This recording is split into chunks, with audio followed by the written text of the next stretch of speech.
जलगांव जिले की मुक्ताई नगर पुलिस ने वाहन चोरी के खिलाफ चलाए जा रहे विशेष अभियान में बड़ी कामयाबी हासिल करते हुए 25,80,000 रुपए कीमत की 29 चोरी की मोटरसाइकिलें बरामद की हैं।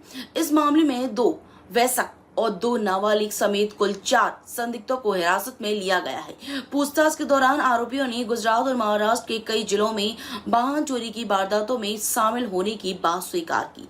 पुलिस जांच में खुलासा हुआ कि आरोपी चोरी की बाइक सीधे बेचने के बजाय रेलवे स्टेशनों और बस स्टैंड पे एंड पार्क में खड़ी कर देते थे और वहीं से ग्राहकों को सौंपते थे, जिससे पुलिस को उनका पता लगाने में मुश्किल होती थी। तकनीकी विश्लेषण और गुप्त सूचना के आधार पर की गई इस कार्रवाई में बरामद सभी बाइक गुजरात के सूरत और महाराष्ट्र के ठाणे, नवी मुंबई, नासिक, रायगढ़ व जलगांव से चोरी की गई थी। पुलिस अब इस पूरे वाहन चोरी नेटवर्क और गिरोह के अन्य सदस्यों की भी गहन जांच कर रही है।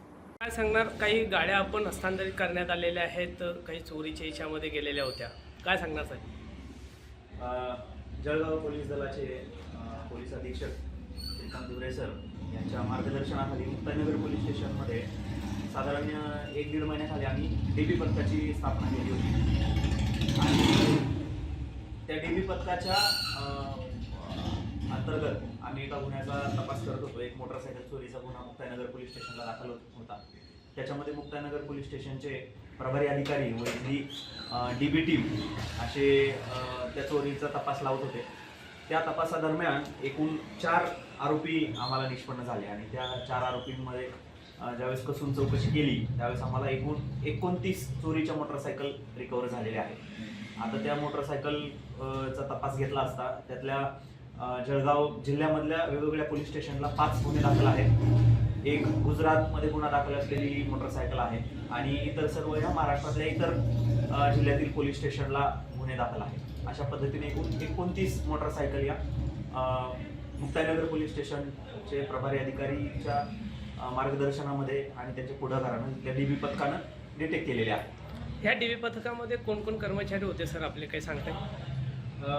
या DB पथकामध्ये head constable Ajay Khanderao, head constable Mahendra Surwade, police नाईक आसिफ तडवी, पोलीस नाईक कल्पेश आमोदकर, पोलीस अंमलदार संदीप धनगर, सुनील मोरे, चेतन महाजन, रवींद्र धनगर, प्रशांत चौधरी, रमेश खोडपे, दीपक ढाकरे, स्वप्नील पवार व अक्षय वाडे इत्यादी कर्मचाऱ्यांनी या मोहिमेमध्ये त्यांनी हातभार लावलेला आहे, कष्ट घेतलेले आहेत आणि फार मोठ्या प्रमाणामध्ये आपल्याला मोटरसायकल रिकवर झालेले आहेत। या 29 मोटरसायकलची एकूण अंदाजित किंमत बघितली आपण तर ती साधारण 25,80,000 रुपयाच्या घरामध्ये जी मोटरसायकल आहे ते आपण आज डिटेक्ट केलेल्या आहेत।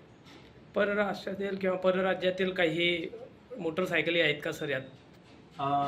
बाकी ज्या मोटरसायकल आहेत सगळ्या त्याचा आम्ही शोध घेतोय। आता पावे तो गुजरातमध्ये गुन्हा दाखल असलेली एक मोटरसायकल याच्यामध्ये मिळालेली आहे आणि इतर मग महाराष्ट्रामध्ये बाकीच्या पोलीस स्टेशनला याच्यामध्ये नवी मुंबई आहे, मुंबई आहे आणि आजूबाजूच्या जिल्ह्यातले पण बऱ्याचशा पोलीस स्टेशनला गुन्हे दाखल असलेल्या मोटरसायकल मिळालेल्या आहेत। विशेष बाब म्हणजे ही जी टोळी आपल्याला मोटरसायकल चोरी करणारी सापडलेली आहे या टोळीची मोडस अशी आहे की हे गाडी चोरायचे आणि गाडी चोरून ती रेल्वे स्टेशन किंवा बस स्टँड याच्या ज्या पार्किंग आहेत त्या पार्किंगमध्ये ती गाडी लावून ठेवायचे, त्या गाडीला गिराईक बघायचे आणि ती गाडी गिराईक मिळाल्यानंतर त्या गिराईकाला त्या पार्किंगमधूनच गाडी ताब्यात द्यायचे। त्याच्यामुळे ती गाडी त्यांच्या ताब्यात राहत नव्हती आणि डिटेक्ट करणं तुलनेनं अवघड होतं, परंतु मुक्ताईनगर पोलीस स्टेशनच्या मार्फत त्यांनी तांत्रिक विश्लेषण करून आणि आरोपींची कसून चौकशी करून या गाड्या डिटेक्ट केलेल्या आहेत। किती दिवसांचं होतं सर? किती दिवस लागले या सगळ्या? याचं जे तांत्रिक विश्लेषण वगैरे हे जे आहे साधारण 273/2026 हा गुन्हा 26/6/2026 ला दाखल होता, म्हणजे 26 जूनला आणि त्या गुन्ह्याचा तपास सुरू होता आणि त्या तपासामध्ये हे सगळं आम्ही डिटेक्ट केलेलं आहे आतापर्यंत।